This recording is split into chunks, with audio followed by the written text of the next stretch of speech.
fijan a la espalda de ustedes, pensarán que esto es un incendio, ¿vale? Que se quemó algo. Pues no tiene nada que ver con un incendio provocado por el ser humano. ¿A qué piensan ustedes que es debido este color negruzco? A la lava, al volcán. Sí, posiblemente. No sé si ustedes se fijaron un poquito más atrás que había una capa roja en la parte más abajo. Esta parte que es como un almohadillado que hay entre capas y capas. ¿Lo han visto? Es lo que luego se conoce como piedra pómez o pumita. Estas son zonas como de corrosión, y cuando hay erosión son las primeras zonas que se erosionan, y cuando ocurre algún tipo de desprendimiento, porque probablemente la erosión se haya unido toda esa parte de la corteza que es muy porosa. Todo el barranco pertenece a la segunda fase de la formación de la isla. Antes veníamos hablando, y es curioso, como muchas veces no sabemos nuestros orígenes geológicos y son interesantes, siempre les comento las rutas que antes de ser una isla éramos 3 islas, Adeje, Teno y Anaga. De ahí que Teno y Anaga y la parte antigua de Adeje, que es lo que comprende el Barranco del Infierno, tengan esa parte tan distintiva, por así decirlo, con el resto de la isla. Pues este barranco pertenece a una segunda fase, que se llama segunda fase basáltica, en la que los materiales se enfrían súper despacio y se compactan. De ahí que se conozca como basalto, que es por así decirlo, el esqueleto, la zona más dura de la isla. Ese esqueleto es lo que va quedando debido a la erosión.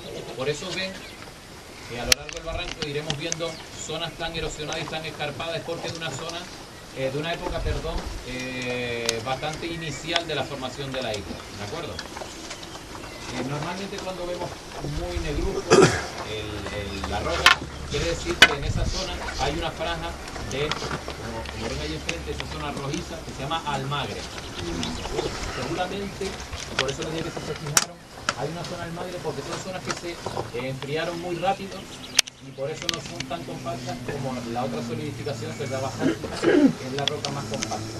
De ahí, cuando vemos esas franjas, seguramente cuando haya erosión, toda esa parte será la primera que se vaya desprendiendo del terreno. Va quedando pues ese esqueleto de la isla, que es la zona o la parte basáltica.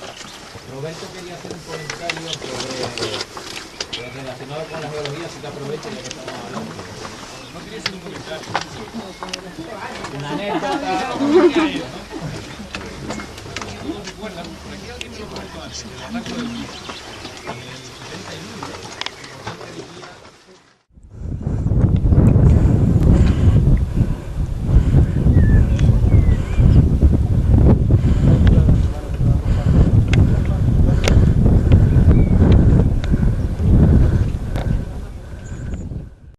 para no gritar mucho, yo creo que hay buena cosa. Les comenté en la anterior parada que este barranco tenía diversas riquezas, una parte natural y una parte cultural, por así decirlo. Nos encontramos ya a la mitad del camino, ya lo que es la subida terminó, queda un poquito para conectar, pero vamos, ya la segunda parte que les comentaba comienza aquí. Y comentarles en la parte natural, les decía que el barranco engloba una serie de riquezas naturales. La primera es que está considerado, no sé si lo saben, sitio de interés científico, y como mismo dice la definición, es un lugar, normalmente son espacios reducidos, no muy amplios, donde hay un especial interés por algunas especies naturales, interés científico para protegerlas e investigarlas. No sé si sabrán que a finales de los años 80, viendo el crecimiento del turismo que estaba teniendo Tenerife y el conjunto de las Islas Canarias, tomaron una serie de medidas para proteger esos entornos, ya lo he comentado en esta ruta, y se definieron una serie de espacios naturales que se empezaron a proteger con diferentes figuras y con diferentes características según la figura, y de ellos salieron los espacios naturales protegidos de Canarias. De esas categorías están los parques nacionales, hemos hablado parques rurales, monumentos naturales, etcétera, etcétera. El sitio de interés científico, como les digo, protege una pequeña extensión de territorio natural, y lo que aquí se protege, por un lado, es un pequeño reducto que queda del bosque de Laurisilva, hemos comentado en otras rutas que antiguamente la laurisilva abarcaba todo el norte de la isla, desde Teno hasta Naga. Lamentablemente ha ido desapareciendo, principalmente por la erosión del ser humano, y la importancia de este reducto que queda a camino o a caballo entre Teno y Anaga es que hay dos especies de palomas, no sé si alguien las conoce, palomas de la laurisilva, rabiche y turquet. Esas dos especies de palomas están protegidas en esta zona porque además se considera que estamos en una zona de especial protección para las aves, una cepa, como se le conoce la sigla, y protege estas especies de palomas, una especie de pardela, no sé exactamente si es la cenicienta, y es importante porque, como les digo, al estar a mitad de camino, pues esas palomas pueden hacer el tránsito entre Teno y Anaga y encuentran un pequeño hábitat donde refugiarse sin que puedan ser exterminadas, por así decirlo. ¿Me preguntaron algo? ¿Me iban a decir algo? El barranco, como hemos visto, va cambiando a medida que vamos subiendo, vamos pasando por diferentes pisos de vegetación. Básicamente saben que en Tenerife hay 5 pisos de vegetación, aunque luego cuando profundizamos en el tema algunos hablan de 3 o 4 pisos más, hay hasta 8 pisos. Y hemos pasado una zona que se le conoce como vegetación xerofítica, que es una vegetación de costa. Luego hemos pasado una segunda parte de bosque termófilo, que es lo que abarca Cardonal Tabaibal, Palmeral, etcétera, etcétera. Y ahora estamos en una zona intermedia entre el bosque termófilo y el Monteverde, que es donde terminaríamos hoy. Y nos encontramos ya en esa parte de Monteverde, lo que es el bosque de la laurisilva y un poco de Fayal Brezal. Aparte de esas aves, se protege también una sauceda que hay, importante, que veremos más adelante, ya cuando empecemos ahora esta segunda parte. Y lo importante de esas saucedas, que también nos las encontramos en el Barranco del Infierno, es que conservan aún mejor la humedad o todo el agua que llega hasta el barranco, bien por las nubes o bien a nivel interno, pues esa sauceda provoca que se retenga aún más ese agua. ¿De acuerdo? Importante que sepan que los sitios de interés científico son zonas muy frágiles, ¿vale? Pero que normalmente no tienen una restricción tan grande como pueden ser otros espacios naturales, porque se están llevando a cabo acciones para que no lleguen a ser zonas totalmente restringidas, para que el ser humano no acceda a ellas. De momento está más o menos controlado. Lamentablemente saben, y lo comentaba antes, que están habiendo bastantes recortes en materia de medio ambiente, y eso se ve reflejado en aspectos como el rabo de gato que decíamos, y la verdad que es una pena, y esperemos que las cosas vayan cambiando, vayan mejorando y se pueda reforzar aún más, sobre todo a nivel de personal, para conservar uno de los tesoros que tenemos. Luego un poquito más adelante le hablaré de la parte cultural y del tesoro que tiene este barranco a nivel cultural. Nos remontaremos un poco a la época prehistórica, a la época de nuestros aborígenes, y llegaremos hasta los días de hoy, cómo se ha mantenido la vida que siempre da un cauce de agua, que en este caso es el barranco. Cuando sea la época de lluvia, ¿cómo te parece? Bueno, no sé si podremos. Empezamos aquí arriba de la montaña, empezamos abajo. ¿La profecía? No. Corre el agua, hombre. ¿Tienes el material? En noviembre hacemos un encuentro, ¿sabes? Con toda la gente que ha venido a la fruta. Bien. Noviembre, como es lo de las bodegas, pues se va a hacer en otro fin de semana.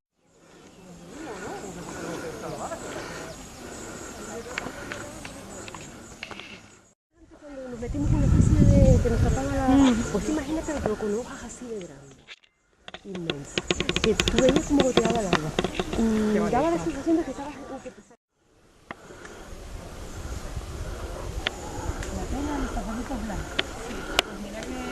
Que no sé cómo... Sí, pero la gente debe aprender a metértelo en el bolsillo, lo que trae. He pensado comer en esta zona aquí, algunos me dicen que a lo mejor les iba a dar frío, entonces quería preguntarles si prefieren comer en una zona más tapada así, más húmeda, o salimos un poquito a que nos dé... Sí, salimos un poquito.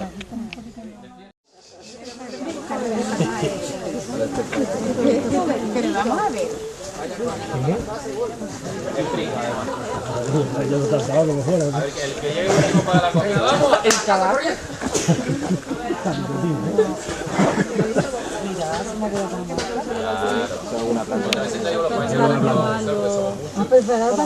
Bueno, vamos a hacer una pequeña actividad de educación medioambiental. Siempre me gusta, cuando encontramos un espacio en el que el entorno es propicio para hacer este tipo de dinámica, sí que me gusta aprovechar para disfrutar de otra forma el entorno, no solo con la mirada, que es lo que nos marca actualmente en nuestra vida, que es la mirada, y muchas veces lo que estamos un poco ciegos y no vemos realmente lo que tenemos a nuestro alrededor.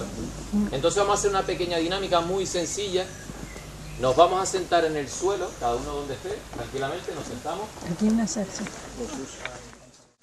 Va a ser un minutito nada más. Cuidado que hay salsa. La zona está seca, sí, se quiere. La gente que la bolsa no una cesta. Esto va a ser una orgía.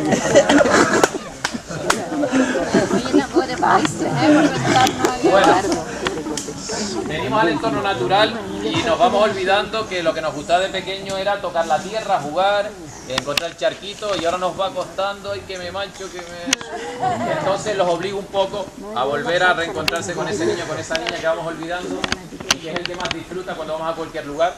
Es ese niño, esa niña la que nos hace desinhibirnos y disfrutar más de lo que estamos haciendo. Entonces, ¿con ruindades incluidas? Con ruindades incluidas. Si le doy un poquito de cuerda, ¿verdad? Te sorprenderá aquí cómo se suelta la gente.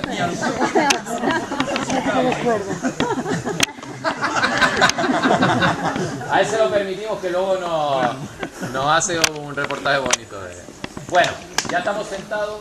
Me gustaría que se relajaran un poquito, que soltaran el estrés, todos esos problemas que estamos acumulando en casa, con el trabajo, riñas familiares, sobre todo con la gente que más queremos, normalmente, que son quienes nos soportan. Vamos a soltar un poquito, relajamos las piernas, brazos, cuello, relajamos los sentidos en general, no solo físicamente, sino nos relajamos un poquito.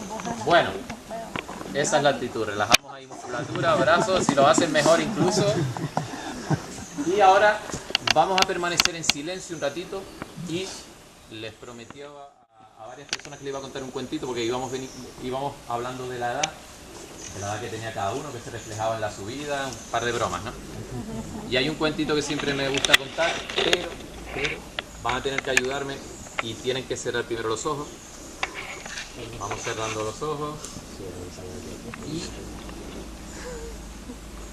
nos vamos a dejar llevar un poquito por el sonido que tenemos en el barranco, que no es poco, y vamos a ir percibiendo todos esos tesoros que la vista no nos deja disfrutar,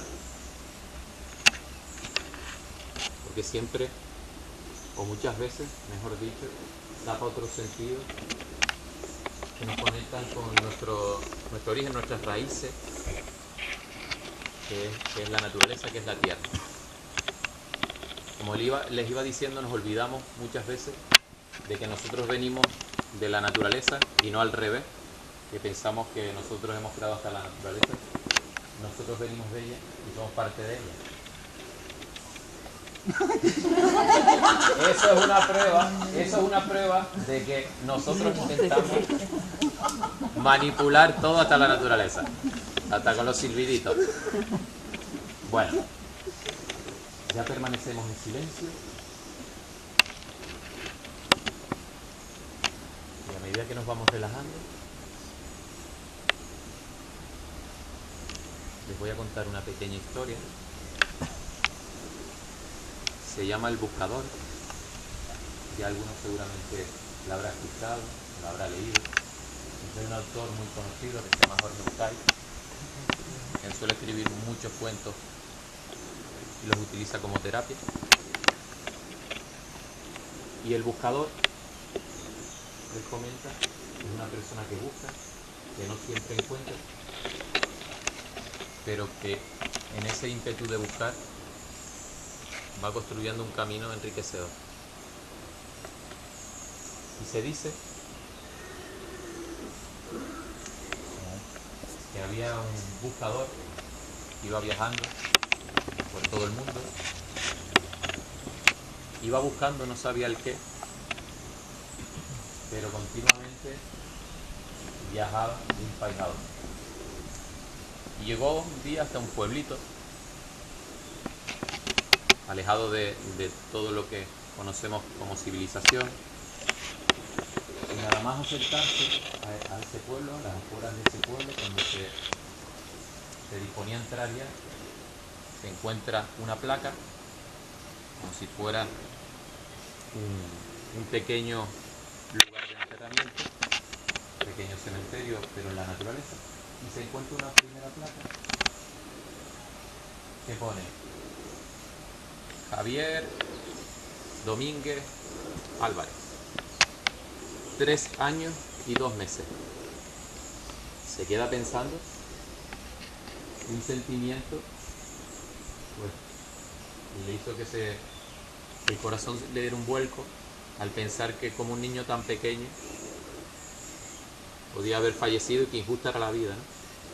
Sigue caminando y se encuentra otro cartel, otro nombre, otro apellido, 5 años y 4 meses. Aquello ya empezaba a sonarle un poco sospechoso, porque seguidamente se encuentra otro cartel con otro nombre, otro apellido, 2 años y 6 meses. Y así, durante un espacio de tiempo muy corto, en un recorrido ínfimo, se encontró con muchísimos carteles que ponían edades muy tempranas de fallecimiento. La verdad que empezó a tener un poquito de miedo, de respeto por la zona, y comenzó a pensar que se encontraba en un poblado un poco macabro. Y en esta se encontró con una persona mayor, sentado, sonriendo, porque se estaba dando cuenta de lo que venía pensando el buscador. Y se le acerca y le pregunta que qué extraño, ¿no? Que cantidad de niños habían fallecido en ese pueblo, que no era normal. Y esta persona le relata un poco cómo era la historia de los habitantes del pueblo. Le dice que cuando una persona fallece, van y miran en una pequeña libretita que tiene cada uno a lo largo de su vida, y en esa libretita van apuntando los momentos felices en los que disfrutaron a lo largo de su vida. Y le muestra la de él y empieza a leer. El día que compartí mi desayuno con mi mejor amigo.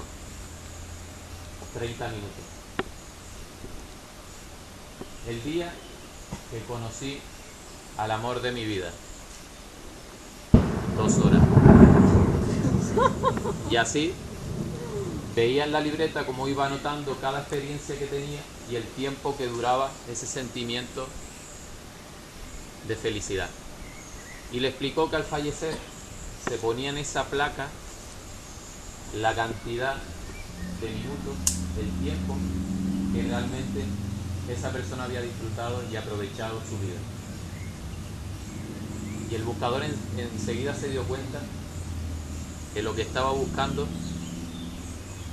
era realmente eso, disfrutar de esos pequeños momentos que al final hacen que una vida merezca la pena.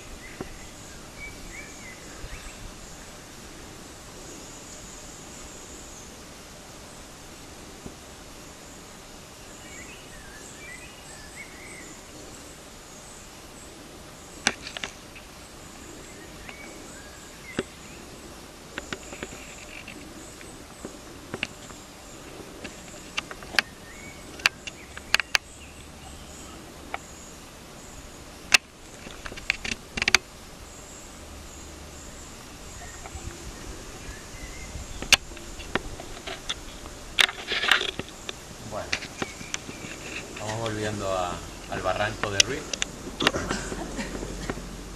tal? ¿Le gustó el cuento? Bonito, ¿verdad? Como recoge en este cuento muchas cosas que a veces vamos buscando y no sabemos que existen. Bueno, ¿alguien quiere añadir algo? ¿Quiere comentar algo?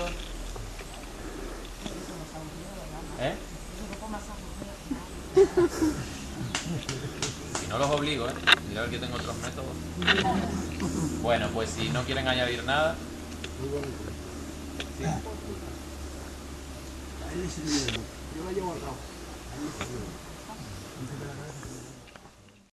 Esa niña que tenemos ahí, que muchas veces por timidez y por vergüenza nos sacamos fuera, ¿no?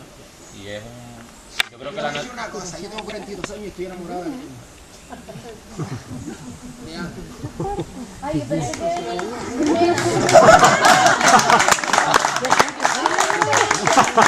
Esto es como las películas americanas, Soy una persona con una ropa un pino y quiero compartir con ella todos los momentos vitales. Toma, ya. Ay,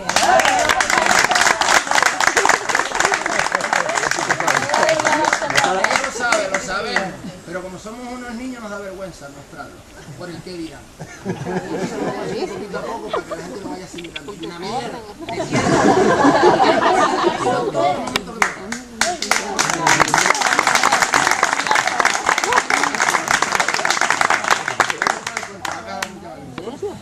Gracias por tu sinceridad. No, es verdad, es verdad.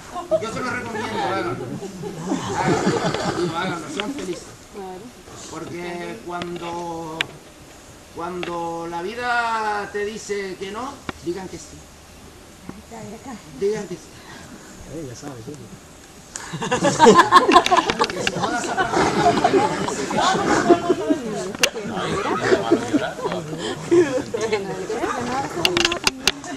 todos no saben mi historia, pero el que la sabe sabe por qué. Yo la sé.